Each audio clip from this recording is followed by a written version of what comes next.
অর্থ, মান, যশ ইত্যাদি পাওয়ার আশায় আমাকে ঠাকুর সাজিয়ে ভক্ত হয়েও না। আজকাল দেখবেন আমাদের দিব্য জীবন বাণী পড়ছি, কিন্তু নিজেকে কিছুতেই কন্ট্রোল করতে পারছি না। আমরা এখানে কারো ভুল ধরতে আসিনি, আমরা কিন্তু টিচার নয়, টিচার একজনই, সে হচ্ছে শ্রী শ্রী ঠাকুর অনুকূলচন্দ্র। তোমার চলন বলন এমন হবে বিশ্বজুড়ে চেয়ে রবে, তোমায় দেখে বলবে কি করলে এমন হবে।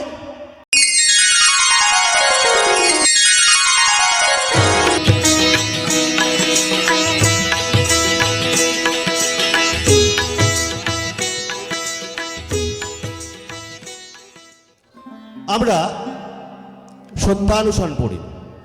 সত্যানুসরণে প্রথমেই দেখবেন বলছে ঠাকুর, অর্থ, মান, যশ ইত্যাদি পাওয়ার আশায় আমাকে ঠাকুর সাজিয়ে ভক্ত হয়েও না। অর্থ, মান, যশ ইত্যাদি পাওয়ার আশায় আমাকে ঠাকুর সাজিয়ে ভক্ত হয়েও না। ঠকবে। তোমার ঠাকুরত্ব না জাগলে কেহ তোমার কেন্দ্রও নয়, ঠাকুরও নয়, ফাঁকি দিলেই পেতে হবে তা। আমরা দিব্য জীবন এবং বাণী, ধরুন আমি অনেক বাণী শিখলাম, কিন্তু আমি যদি ঠাকুরের কাছে গিয়ে অর্থ, মান, যশ ইত্যাদি পাওয়ার জন্য গিয়ে দরবার করি, তাহলে কিন্তু মনে কিছু হবে না। তাহলে কি করতে হবে? সাথে আর একটা বই দিয়েছেন চলার সাথে, সেখানে কি বলছে, আমার বলাগুলি শুধুমাত্র কথা ও চিন্তারই খোরাক মাত্র হয়, করা বা আচরণের ভেতর দিয়ে সেগুলিকে যদি বাস্তবে ফুটিয়ে না তুলতে পারো, তাহলে পাওয়া যেত তোমার তমসাচ্ছন্ন রয়ে যাবে, তা কিন্তু অতীব নিশ্চয়। তাই তো? তাহলে আমরা এই যে ধর্ম করছি কেন?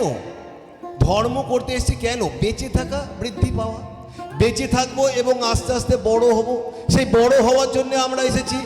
আর তাছাড়া আর একটা জিনিস আছে, অন্য বাঁচায় নিজে থাকে, ধর্ম বলে জানিস থাকে, সেইগুলোকে আমি পরিপূরণ করব।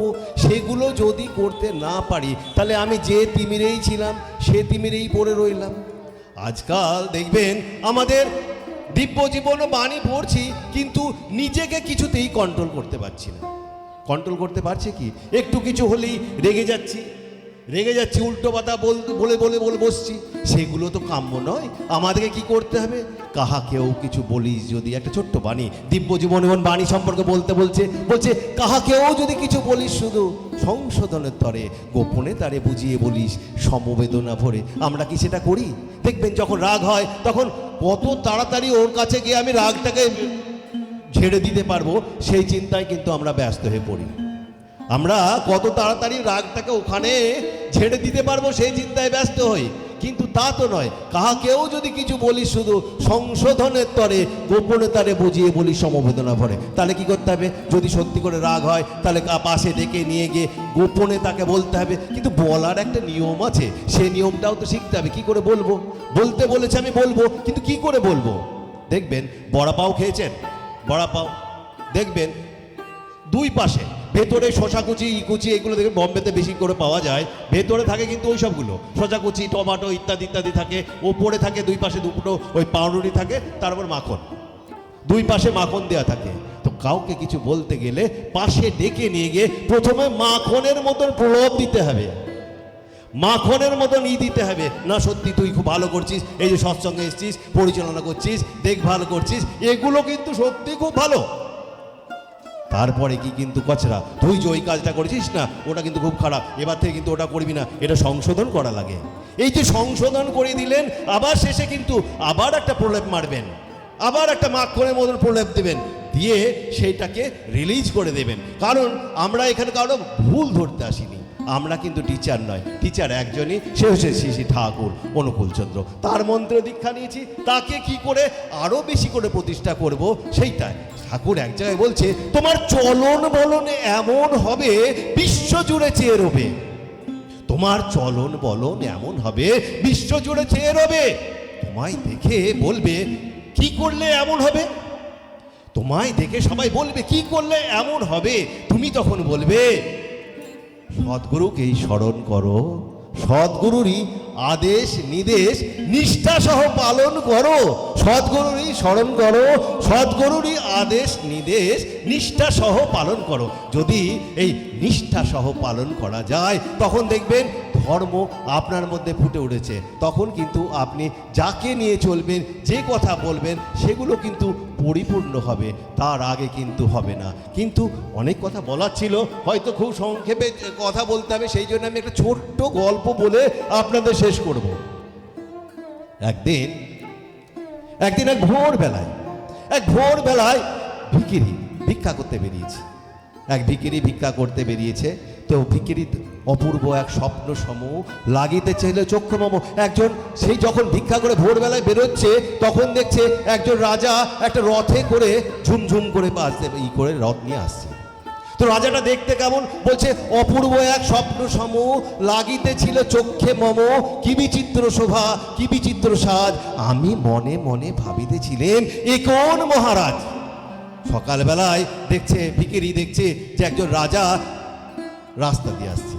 এবার আমাদের দেখুন বৃত্তি প্রবৃত্তি কেমন, আমাদের বৃত্তি প্রবৃত্তি আছে, ঠাকুরের কাছে দেখবেন আমরা গিয়ে চাই যে ঠাকুর এই ইষ্টবিধি করলাম, কিছু পাবো না, এইটা কিন্তু বৃত্তি প্রবৃত্তির এই হলো, সেইটা করা যাবে না। বলছে তখন ভিখিরি কি ভাবছে, ভিখিরি ভাবছে যে আজি শুভক্ষণে রাত পোহালে কাহার দেখা পেলাম পথে, ছড়াবে পথে ধন ধান্য, ছড়াবে দুই ধারে, মুঠা মুঠা কুড়িয়ে নেব নেব ভাড়ে ভাড়ে। যেমন দীক্ষা নিয়ে আমরা ভাবি, দীক্ষা নিলে কেউ রাজা হবে, কেউ বিরাট বড় হয়ে যাবে, তা কিন্তু নয়। দীক্ষা নিয়ে কী করণীয় সেইটা করতে হবে। তো সে ভিখিরি ভাবছে যে রাজা আসবে, এসে আমাকে দেবে, ছড়াতে ছড়াতে যাবে যে আমার দেশে ভিখিরি, আমি রাজা, আমার দেশে ভিখিরি, অনেক কিছু দেবে, আমি নিয়ে চলে যাব।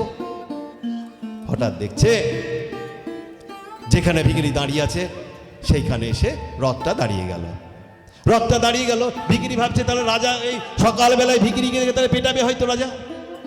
রাজা রথ থেকে আস্তে আস্তে নামলেন, নেমে কি করলেন, আমায় কিছু দাও না গো বলে হাতটি পেতে দিলেন।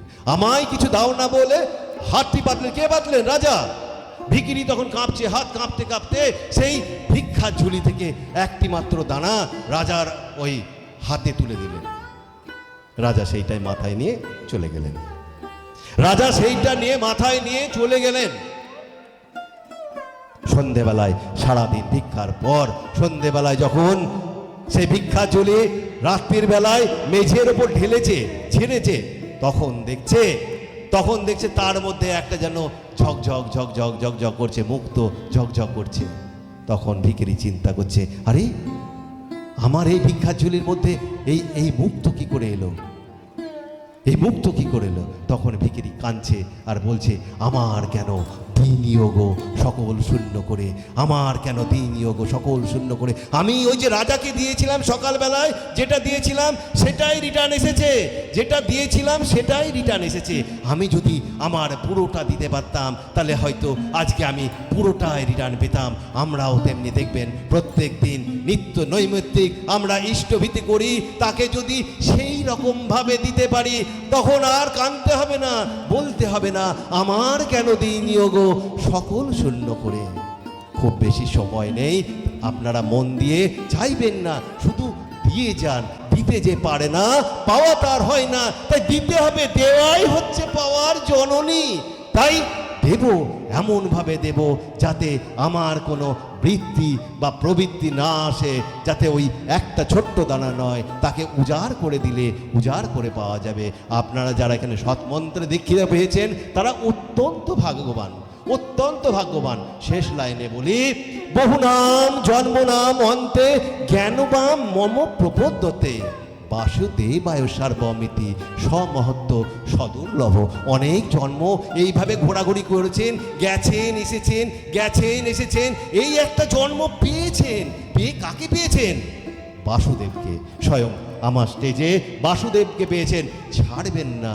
বাসুদেবকে যখন পেয়ে গেছেন ছাড়বেন না। বহু নাম জন্ম নাম অন্তে জ্ঞানবান, যারা বুদ্ধিমান, জ্ঞানবান মম প্রপদ্যতে, বাসুদেবায় সার্বমিতি সমহত্ব সদুর্লভ। এর থেকে ভালো জিনিস হয় না। আপনাদের সর্বাঙ্গীন মঙ্গল প্রার্থনা করলাম। সবাই খুব ভালো থাকুক, সবাই ইষ্টময় হয়ে উঠুক, ইষ্টভীতিটা ঠিক করে করুন। সবারই মঙ্গল আবার প্রার্থনা করে শেষ করলাম। জয় গুরু, বন্দে পুরুষোত্তম।